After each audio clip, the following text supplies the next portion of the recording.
morning. Welcome to the show. We have got some breaking news that is going to come before our lead story. Now, you know, our lead story today is how Karine Jean-Pierre, the White House spokesperson for Joe Biden and Kamala Harris, how she landed a smackdown right on Steve Doocy yesterday during one of the White House briefings. Now, it is so satisfying to watch this because he was doing all manner of racist dog whistles and trying to kind of do a gotcha regarding something that Vice President Kamala Harris said or the way she spoke on the campaign trail. And as press secretary, Karine Jean-Pierre was not having it. So we are going to get to that. So again, this was White House versus Fox News, and it was brutal. And it was a well-deserved smackdown. And to be clear, I am a nonviolent person. And I do, though, believe that sticks and stones will break your bones, but names will never hurt me, is what the expression is. I don't even fully believe that, right? Because, cruel words can hurt people. But what I firmly believe is we are not in a children's playground. We are in the realm of politics, and we are adults, and it's perfectly appropriate to use our words because words are how we resolve things in this country. We want to resort to words and not violence. We want to resort to persuasion, even if it involves brutal and well-deserved rhetorical smackdowns. Okay, but before we get to that, we have first some breaking news. Donald Trump is so very desperate right now, guys. He is doing anything and everything he can do to try to postpone what he is facing a week.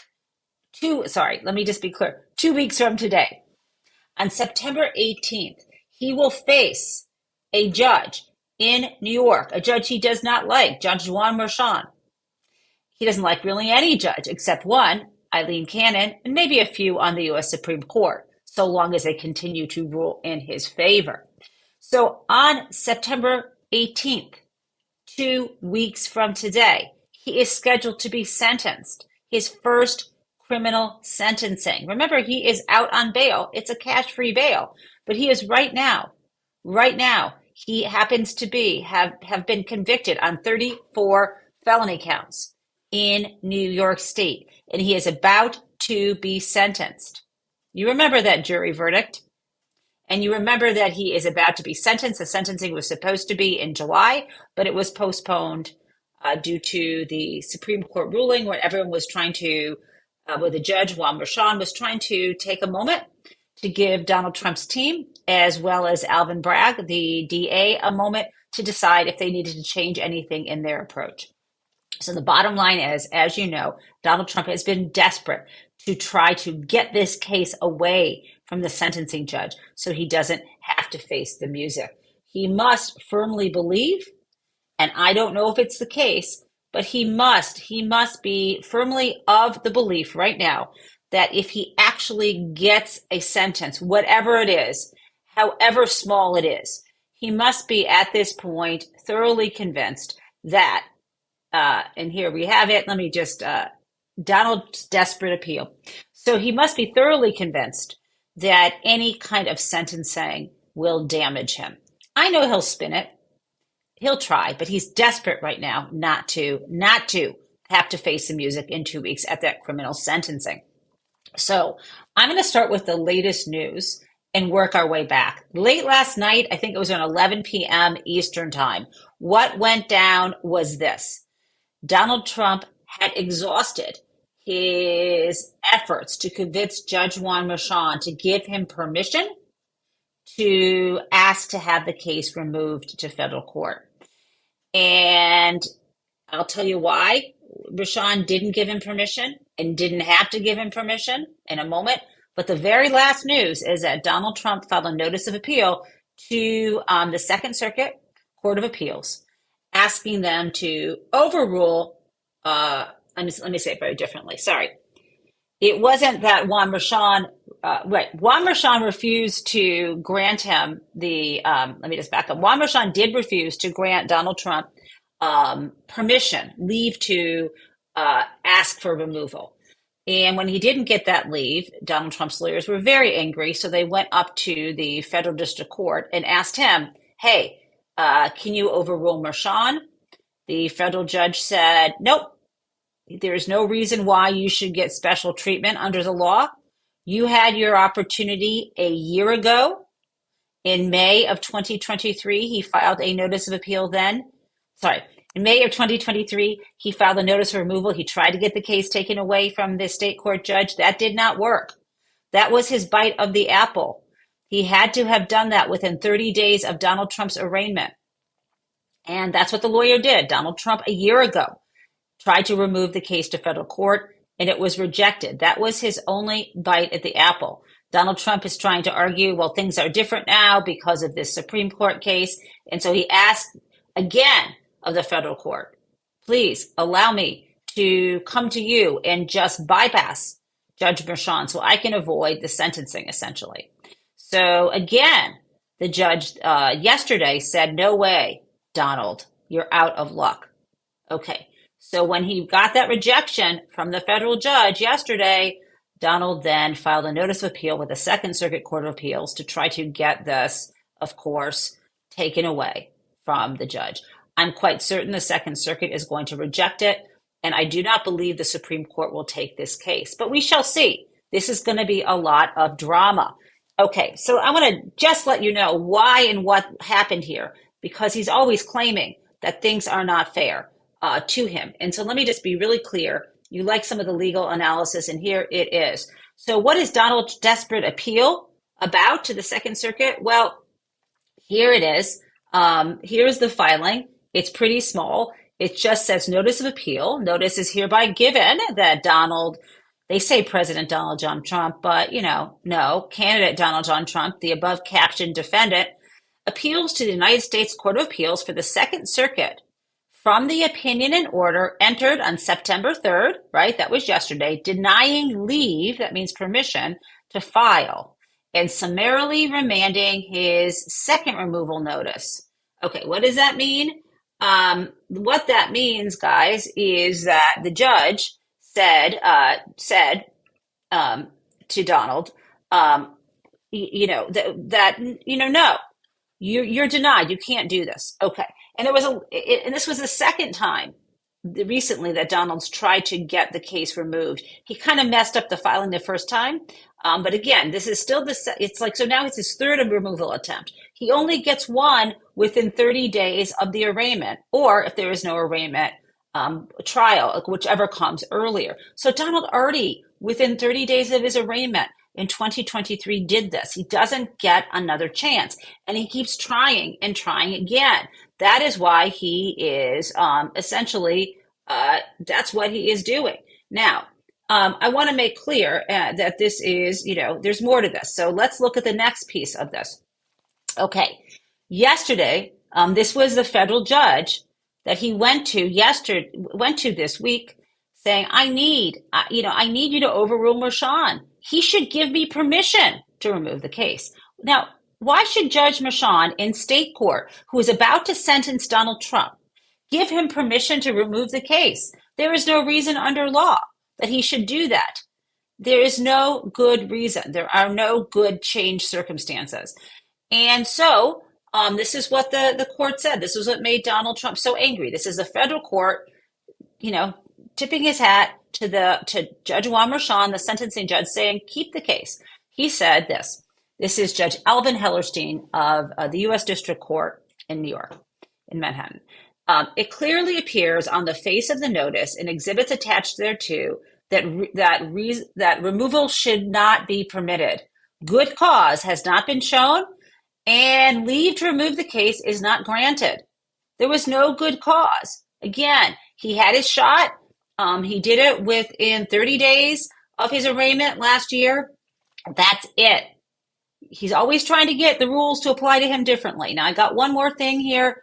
Again, just proof to you. I just want to make this super clear for those of you who are taking this class. No, for those of you who enjoy the nitty gritty, um, Donald Trump, this is all happening on the same day, right? So this is Donald Trump's lawyers yesterday said to the judge, the federal court judge, the trial court judge, I don't like that Mershon won't give me permission to get another bite at the apple. And the judge said, you're out of luck. When Donald Trump's lawyers did not like what the trial court judge said, they filed last night at the Court of Appeals. This all happened in one day. But I'm just letting you know that he was arraigned in April of 2023, and he already tried to get the case removed on the same grounds. And I'm just citing the particular statute here, which is 28 USC 1445B. And this is what it says. A notice of removal of a criminal prosecution, that means removal from state to federal court, shall be filed not later than 30 days after the arraignment in the state court or any time before trial, whichever is earlier, except that for good cause shown in a federal court, a federal U.S. district court, the court may enter an order granting the defendant or defendants leave to file the notice at a later time. Okay, guys, that is it. That's it. So the standard is that you get one bite at the apple, and you can ask the court, you can ask the trial court, can I get another shot at trying to remove the case from you and bring it up to the federal court? And you only can get it if the judge decides you have good cause. And Judge Mershon wrote an opinion saying, no, I don't think this is good cause. And then Donald's lawyers appealed that to the federal district court, and he said, yeah, I agree, no good cause. So now he's trying to go up the next level. So this is important, guys, because it could delay the sentencing. Okay, I hope you enjoyed that. That was just our breaking news. I hope it's clear. I mean, to me, the procedure is really interesting, but if you translate that into just basic human speak, when Donald hears the word no, he doesn't like it.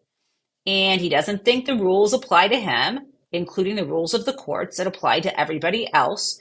And he is going to try to take this case up as far as he can until he gets the answer that he wants.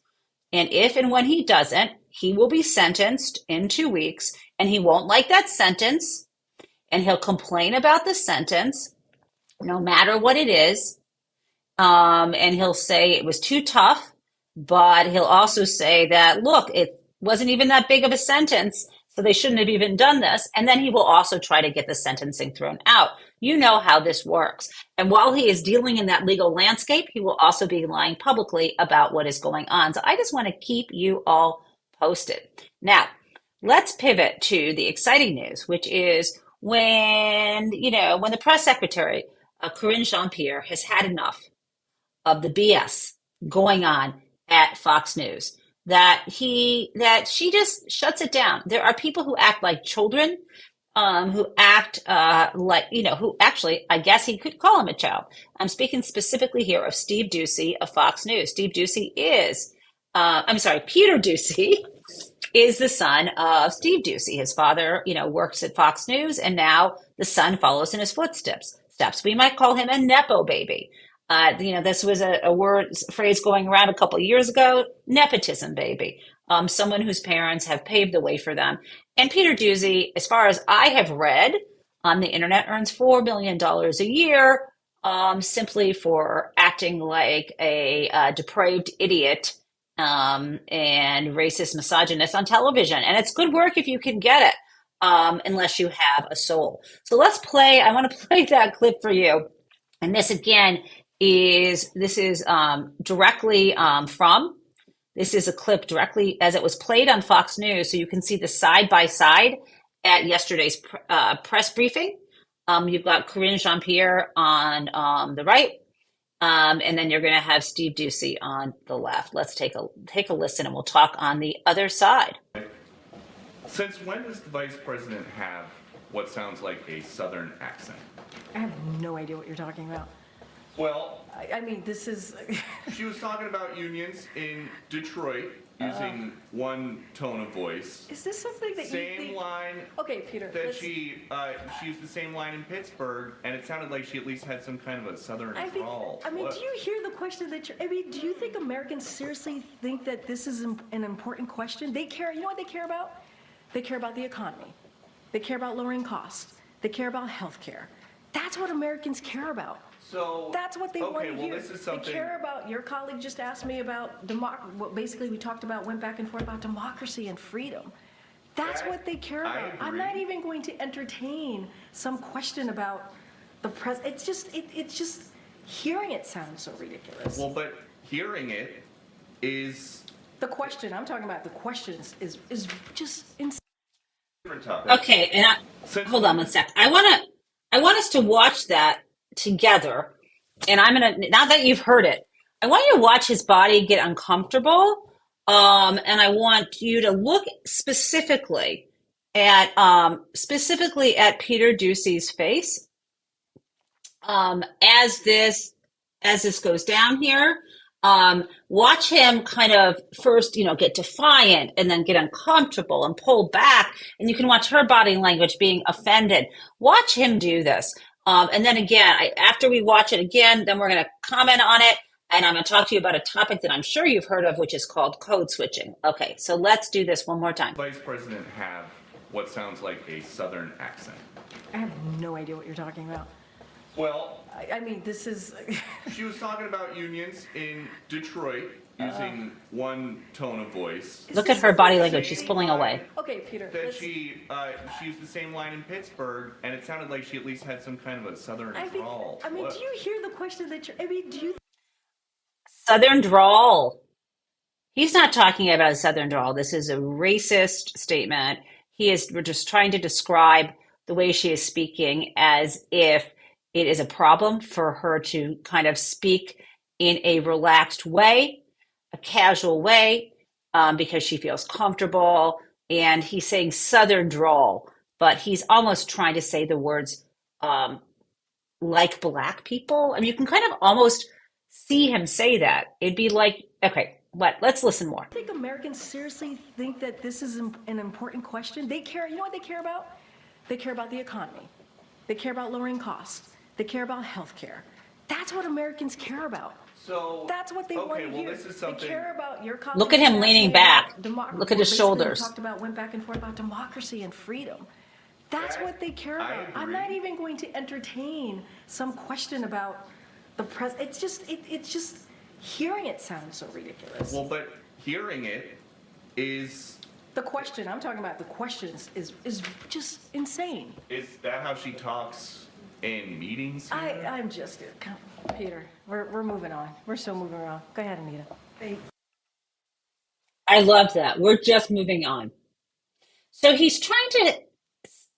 There's two things going on. There's a racist dog whistle, obviously, going on here, right? And at the same time, what's going on here is that he's intimating that she is speaking in this dialect that she puts on and turns off in a fake way. This is accusing her of being fake. It's what's leveled at women all the time. It was leveled at Hillary Clinton. And it's ridiculous, right? It's totally nitpicky and ridiculous. And this is all that they have. So I want to share with you, though, something about code switching. There's a whole NPR podcast about code switching. And anyone who is a member of any kind of either minority group, either in context or women in general, for example, we're not a minority, we're a slight majority in the US, but like when we're in spaces where we don't feel as comfortable because we're in a minority in that space. And this could be anybody. It doesn't matter if it could be if you are a white male in a space that you're not comfortable in. Or, if you are in a space where you don't feel comfortable, you put up your guard and you act in a formal way to fit in and not make waves. But when you relax and you're around people you kind of loosen up. It's an expression. You let down your hair. That's what people do, right? We all know this, but it's particularly specific. Code switching becomes really very specific around racial identity because people of color, specifically African American people who are in majority white spaces, don't know what's going to happen. And I'm not just talking about showing up in a sundown town where you could get shot. I'm actually talking about in a corporate setting. I'm talking about having lunch with someone for the first time.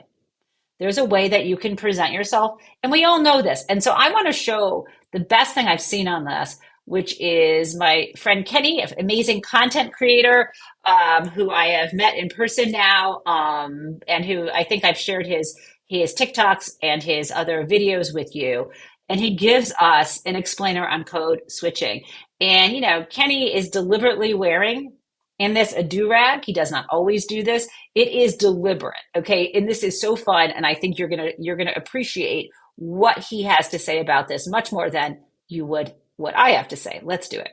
So MAGA, bring your motherfucking ass in the room because I want to know what's the motive. Since you have no substance, no policies, no agenda, nothing to run off of when it comes to challenging Kamala Harris's presidency, you want to hit her with unsubstantive shit and you're reaching for the stars, reaching for the sky and falling short without a parachute. So the red hatters are hating, saying Kamala Harris is changing her dialect in order to pander to voters.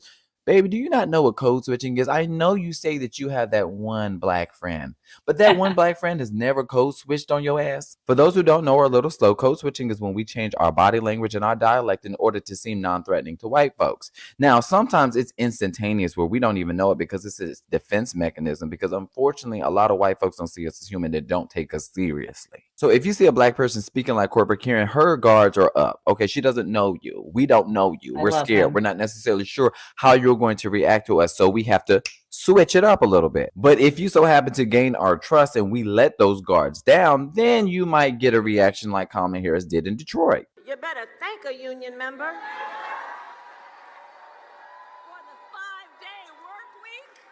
You better thank a union member for sick leave. You better thank a union member for paid leave. You better thank a union member for vacation time. Girl, it seemed like Kamala was comfortable in her skin. Cozy with who I am. Kamala was cozy, okay? When you get around people that you know, you get cozy. But when you are in this situation where you have to code switch, baby, you feel uncomfortable. Kamala was very much comfortable, and she was around people that she felt that she was able to be herself with. But if you don't believe that, let me bring it back. Let me put Sandra Donald on the docket, my mama. She the type of person that will cuss your ass out, but as soon as that phone rings, it's a code switch in a minute, bitch. This how she be, just like Maggie. Give a fuck who don't like what I'm saying in the comment section about your black ass.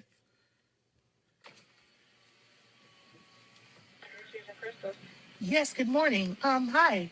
Could I have a two scramblers, please? Sausage. Oh my gosh. So that was Kenny's mom. By the way, he goes by Too Raw, Too Real, spelled with the number two in both places. The number Too Raw, Too Real. And he's on Twitter, not just not just TikTok. So that was utterly brilliant. That was his mom there. And by the way, you know what that is. You don't have to be a Black American to have engaged in your own kind of code switching, time, place, and manner, how we speak with people. Some people aren't good with adjusting to these circumstances. One of those people is Donald Trump, who at a funeral gives a really creepy thumbs up, okay? It's weird, but a lot of us understand. And Kenny, he nailed it, okay? So I think if anyone says to you, why was Kamala Harris speaking with a Southern accent? You can say that was not a Southern accent. And you can show them that video clip if you like, or just explain it in your own words. But before we go off this topic, I want to make clear that when we're talking about how she is speaking, we're not focusing on the content of the conversation. So I want to be, and that's what they're trying to distract us from here. So I want to make it super clear what went down on Labor Day. When Donald Trump was out golfing, right? Kamala Harris was at rallies, including in Detroit, and including in Pittsburgh. But in Detroit in particular, it's clear how much she has labor union support. And we know, of course, UAW, because auto workers are here, why that's important. But I want to hear from an expert on the incredible support she has from the labor movement. And this is why they're trying to undermine her. gotten the endorsement of every major union across the country for the simple fact that she stands with labor. The Biden-Harris administration was the most pro-labor administration we've seen in decades. And Donald Trump now has a record. Back in 2016, okay, he didn't have a record. He made some promises. Those promises were not fulfilled. He tried to pack the National Labor Relations Board with anti-labor activists, if you will, and that's devastating. So, Okay, so those are the facts, right? Those are the facts. Let's focus on how she is supported by labor unions. Let's focus on the fact that she can relax. Let her do what she's going to do. Let her laugh. Let her be smart. Let her prosecute the F out of Donald Trump next week. We are less than a week away from the debate, and I don't know about you, but I don't even know how to get ready, right? I am not doing Twizzlers, you guys. For those of you who followed me for a while, you probably know about the red Twizzler incident. I was so excited. I was going to be like, Coke Zero and Twizzlers was going to be my go-to for the debate. And as you know, I was in Atlanta. And I will tell you that I will never be able to eat red Twizzlers anymore. So I've got to come up with just something, I'm going to test it out, see how the debate's going. And if it's going well, I'm going to eat a food I really like, right? So that I will love it forever. Okay, so now we've talked about substance, right? The smackdown was about, don't bring this to me. Don't bring this to me if you are not about substance. I do not want to hear from you, Peter Doocy, which, by the way, someone said in the chat sounds like it sounds like an insult. Yes, people have used a similar word to describe him. I don't want to hear from you, nepobaby Steve Doocy, trying to make a story out of nothing. I'm just going to move on to people, grown-ups in the room. And I just need to add this. This is important. We talked about substance, but when I just showed you Kenny, right, he's known as a content creator. He's one of the many content creators out there. It's kind of like being an opinionist, like writing opinion columns, but you're doing it on video. You're doing it on your TikTok. You're making content. And he was at the Democratic National Convention. And as you know, there was space for these content creators. I am not a content creator, but I know many of them. And I was able to get into some of the spaces and chat with them and interview them and so on. I shouldn't say I'm not a content creator. I do create content, but I was not, I did not apply to be a content creator and have access. In the future, I will. Okay, so the bottom line, though, was Jamie Harrison, who is head of the Democratic National Committee, put a tweet out last night in response to that BS Peter Doocy attempt to, I don't know, do what? Distract, be racist, be a weirdo about Kamala Harris and the dialect that she kind of fell into in Detroit. He said, something like, where are the content creators? Maybe they should be having seats in the press room. And several people in the comments raised their hand, including Kenny and Allison Gill of Mueller, She Wrote. So we'll see. I would love to see some of these content creators be in the White House briefing room, because the White House press corps, some of them don't deserve seats, or they deserve to be laughed at if this is the kind of stuff they are bringing into the briefing room. Okay, so let's do our next thing, right? Before we get to Ask You Anything in Crazy Town, I want to talk to you about Project 2025. Because it's really serious, and Donald Trump keeps denying that he has any connection to it. And there was an interview he did this weekend, and I don't know the name of this guy. I mean, I could have looked it up, but I don't really want to give this particular interviewer all that much credit. So I will ask anyone in the chat. I see you there, Jason. I see you there, Deb. When I play this clip, if you want to figure out who this guy is, I do know that Donald Trump granted this person an interview. I don't think he is a mainstream interviewer. I know he is very proud of it, but it's not such a great situation. Now, there are two things that came up: abortion, and two things I'm going to bring up from this interview: abortion and Project 2025. So let me play this first clip. Abortion bill if it came across your desk. Well, you don't need it. You won't need it, but hypothetically, if it well, did. I don't want to answer a hypothetical. You don't need it. What? Let's listen to that again. Federal abortion bill if it came across your desk. Is that Well, you right? don't need it. You won't need it, but hypothetically, if it Well, did. I don't want to answer a hypothetical. You don't need it. That might be Piers Morgan. I'm not sure who that guy was. At any rate, he says, is that Lex Friedman? And he's apparently very popular, Lex Friedman. Okay. So he said to Donald Trump, I think you just heard him. He said to Donald, what do you think about this, federal abortion ban? Would you sign one? And you just heard Donald Trump say, you don't need it. Okay. What? This is the guy who has repeatedly lied to us about Roe versus Wade. Remember, he is the one who said all legal scholars wanted it overturned. No. Not true. Right? Not true. He also said, he also claims that people in some states allow abortion after a baby is born, which is not even a thing. It's just disgusting what he says about abortion rights. He also says, it's no big deal. We don't even need, we don't need an abortion ban. I don't want to answer that. Well, first of all, he would absolutely sign that bill. There's no question in my mind, because this is who he is.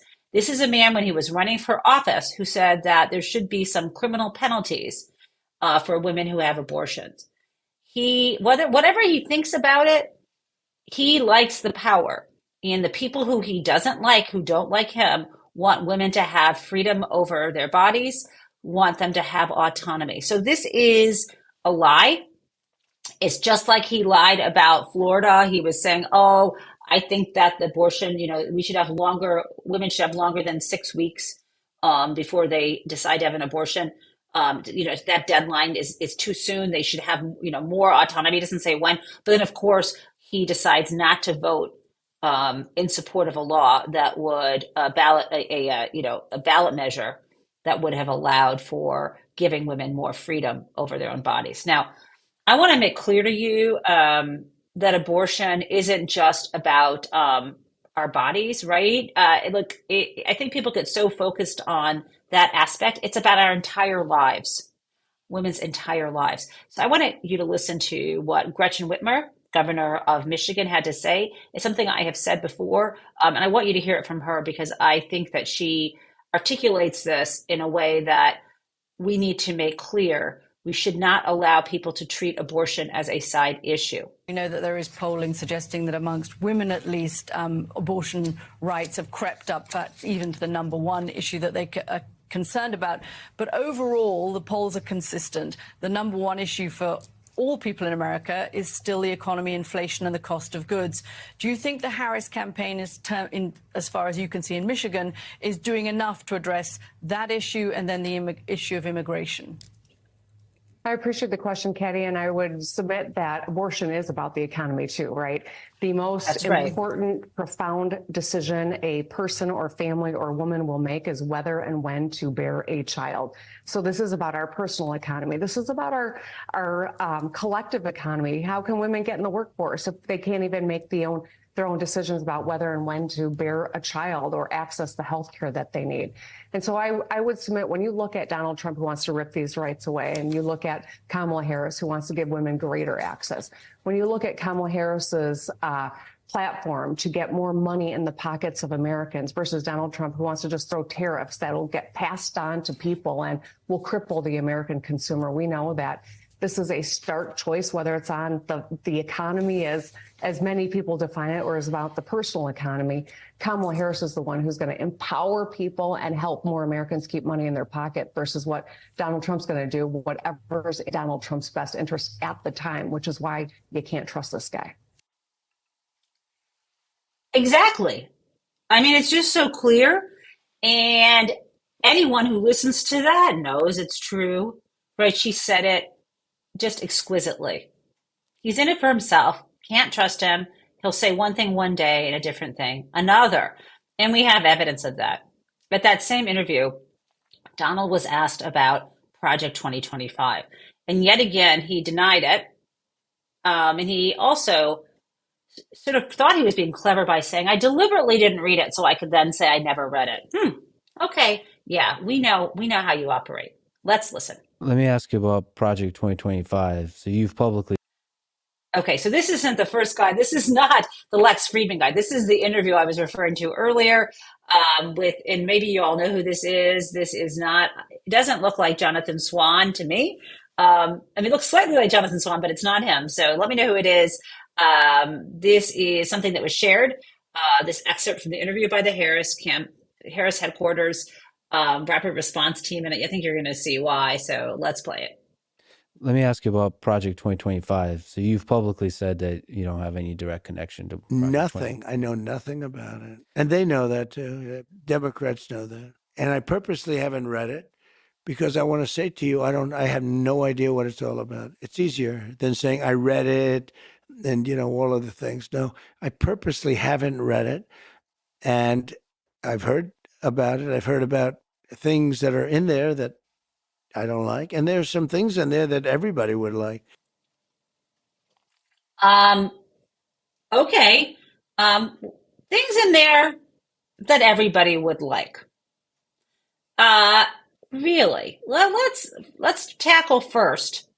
Not the things in there that everybody would like, but let's tackle the reality that he absolutely knows about Project 2025. And I promise I'm not going to show you the undercover video, which we have watched, but I want to show you him talking about his work with the Heritage Foundation and knowing what they were up to as they were planning this prior to his running for office again. Already we have shown the power of our winning formula, working closely with many of the great people at Heritage. By the way, that little bell in the bottom corner indicates this is a Heritage Foundation video. So they were proud of this. Okay. Over the 4 incredible years that we've worked with you a lot, and we were just discussing it with Kevin, Plain. They're going to work on some other things that are going to be very exciting, I think, Kevin. I think maybe the most exciting of all. Okay. Yeah, the most exciting of all, Project 2025. Now, I want to ask you guys in a moment. First, I want to share with you the best explanation of Project 2025 ever. Some of you have already seen this, but again, I'm not like the mainstream news where something happens that's fabulous, we just forget about it. This is Kenan Thompson from the DNC explaining in the best way possible what exactly Project 2025 is about. So get ready, guys, because after I play this and we have a little comic relief and also we understand what's at stake, I'm going to ask you, what is the thing about Project 2025 that you are most concerned about? It may be something Kenan talks about or something else. Hi, Kenan. It's great to be here. Thank you. All right, good. Now, goodness. Becky, you're married, correct? I am. Me and my wife have been together for about 8 years. Oh. Go, Becky. That's amazing. Very, very cute. Thanks. But I have got some bad news for you.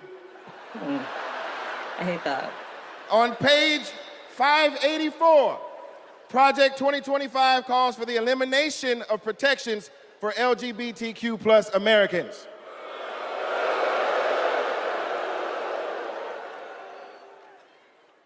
So yeah, right back to the Stone Age. I'm afraid so. Right back to the Stone Age. That's terrible. Yeah, it is.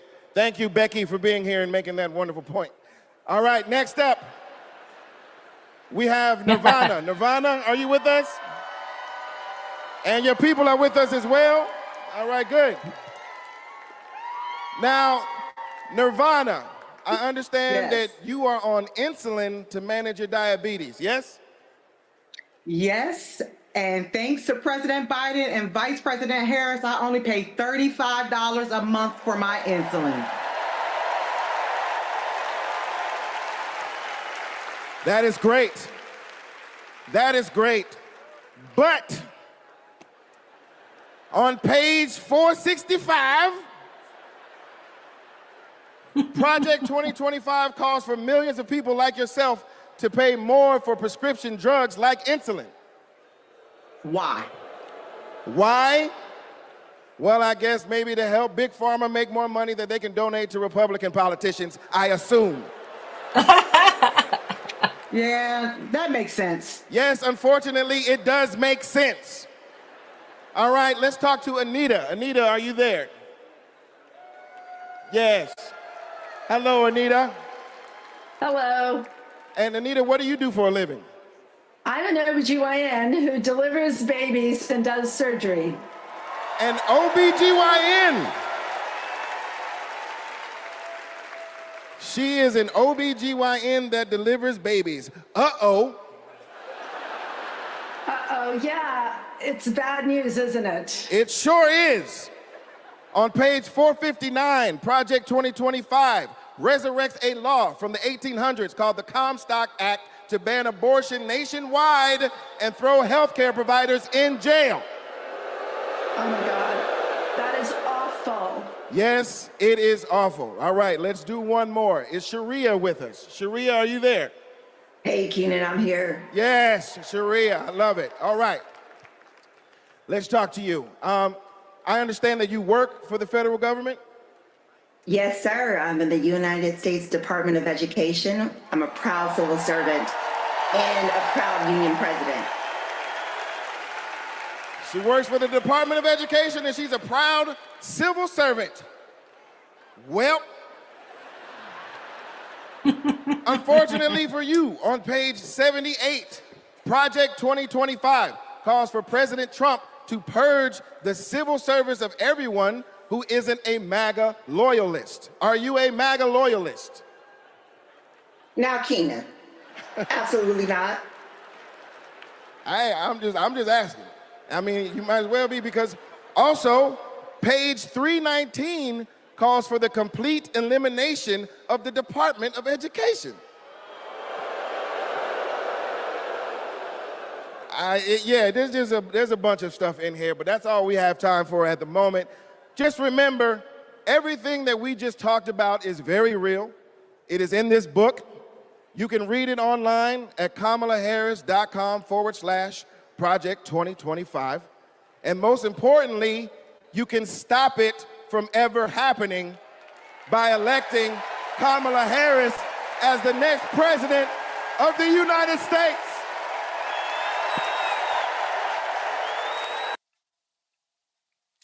Okay, with that, I know some of you, while we were watching, were already, lining up the things that you are so concerned about. And by the way, Keenan Thompson, it turns out I think his name is spelled Kenan, just one E. But anyway, no biggie. Just trying to correct that, since I know everyone was really super upset that I called Anthony Hopkins Dennis Hopper. Understandable. Anyhow, tell me now. I am looking now in the stream. If you posted it before, you're going to need to post it again. Tell me, friends, I'm asking you anything. What is the part of Project 2025, if you can choose one thing, that concerns you the most? Okay, Jason, LGBTQ rights, Social Security being cut, and obviously the Department of Education as well. Steve McLeod is worried about installing loyalists. And remember, what they're talking about is not the political appointments, but the general civil service that is around with their expertise and their knowledge of the institutions for decades, installing loyalists there, which is not what has been done. Roxanne says all of it. Tom Hopkins says use of military to break up protests. Cuts to Social Security, Medicare, and Medicaid, says Steve Warwick. As a teacher, Debbie Bermuda says the Department of Ed. Then we have pollution. People are concerned about the existence of it. I'm going to go back. I'm going back to what others are saying from earlier. If I missed you, elimination. Bakes with butter. Ooh, that's really good. What kind of butter? Kerrygold, or do you have a different kind of butter you bake with? Bakes with butter said elimination of nutrition labels, even for baby formula. Climate. Oh my God. Yes. Erica Foreman said banning gender affirming healthcare. That's terrible. What else do we have? Specifics. Lots of cutting Social Security and Medicare. Vanessa Valley, I don't know if I said, is concerned about climate. because they're not going to allow discussions around climate change. I think we watched some of those creepy training videos. They have climate change deniers. What else do we have, guys? They want to privatize and deregulate nuclear power plants. What could go wrong? What could go wrong? Subordination of women. That is part of it. And Susie Jones said the entire thing. And Deb, one of our other moderators, said overall the end of democracy. And I think, Candy Carroll, installing loyalists, and I know this is something that was already said above that I called out. This is, without installing the loyalists, you can't implement the plan, right? So thank you for that. So what I would like to do now, before we go to Crazy Town, is let you know.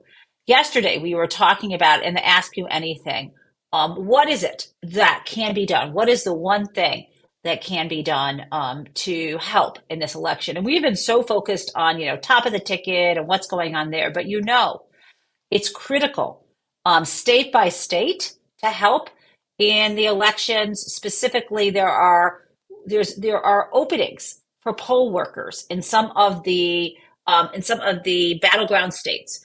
And so I want to share this with you. I have information about, let me just make sure I have it. I thought I had information. I do. Let me just pull it up about North Carolina. And let's just pull this up here about North Carolina, and I'm not seeing it. Let me just remove this from the stage, remove this from the studio, and see if I can get this. I have information about North Carolina and Georgia, where they actually need more poll workers. So let's pull that up if I can. And it's not wanting me to do it. So I guess I will just tell you, and I will put it up. You know how there's a place here on my YouTube page where you can have actually running discussions. I don't mean under the videos, but there's actually like a chat area. Kind of, they're trying to replicate kind of like social media and Twitter. Since I wasn't able to pull that up for you. Oh, wait, I found it. But still, in the future, I'm going to start putting things there. If you have questions later, I will start chats there and ask you anything there. But let me show you this.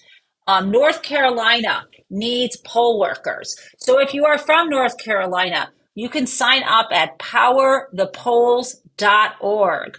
Again, powerthepolls.org. And there are all these counties in North Carolina. I'm not going to read them all, but if you're from there, you can see there are quite a few.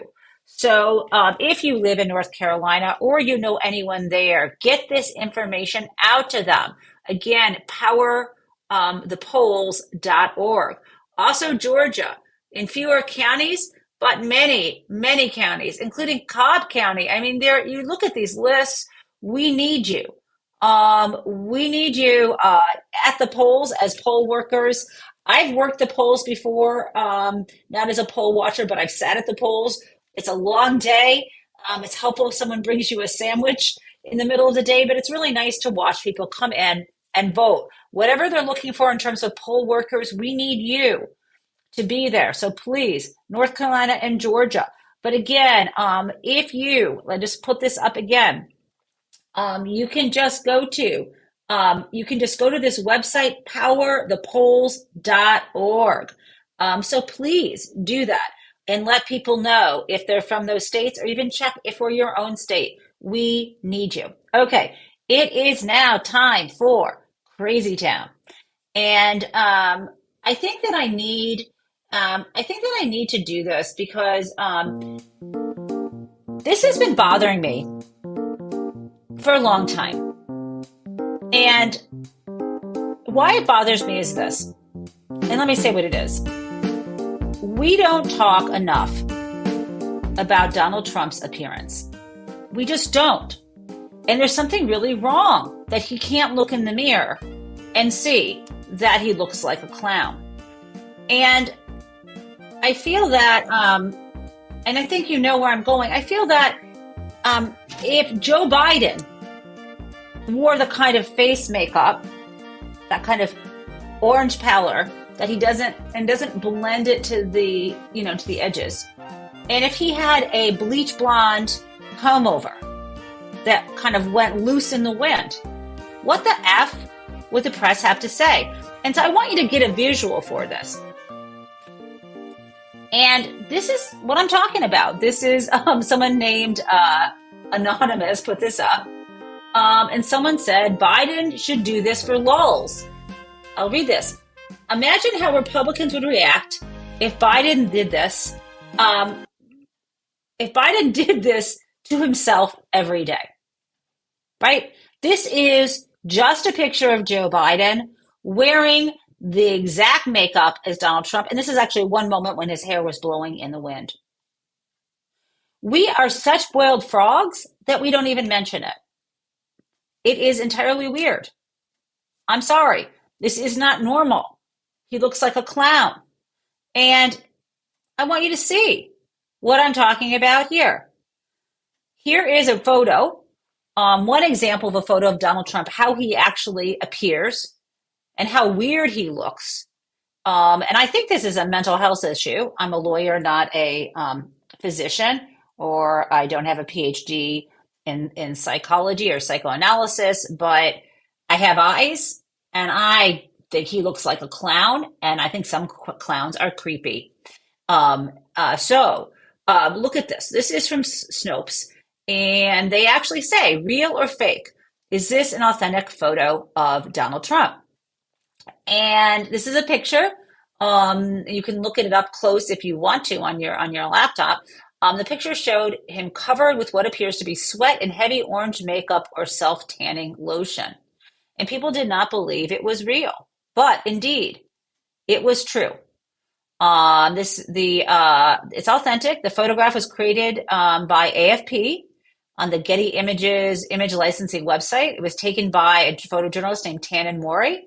And Snopes contacted him via messenger to ask if the picture had been altered prior to being submitted for licensing. And he responded, the picture is authentic. I took it on assignment for AFP.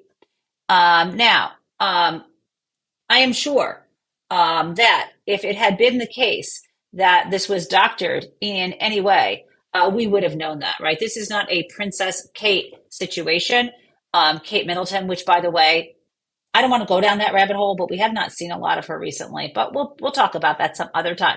So anyway, thank you so much for joining the show. I will be back tomorrow live at 8 a.m. Eastern, like I always am. And we've added some weekend shows, Saturday and Sunday at 4 p.m. Always Saturday, sometimes Sunday, if there is some particular breaking news. It's been great spending the morning with you. Sorry, guys. I'm trying to get my exit music playing. It's been great spending the morning with you. I really enjoy the community we're building, and I look forward to expanding it out by creating that chat so we can communicate with each other in between shows, and you can let me know the kinds of things you're thinking about, and I can kind of tailor some of our conversations to those topics that are of greatest interest to you. So have a great morning. And I'll see you later. What day is today? Today is Wednesday. Okay, so I will see you tomorrow morning, and I will also see you tomorrow on Nerds on Mary Trump Media's channel. Thanks so much, guys.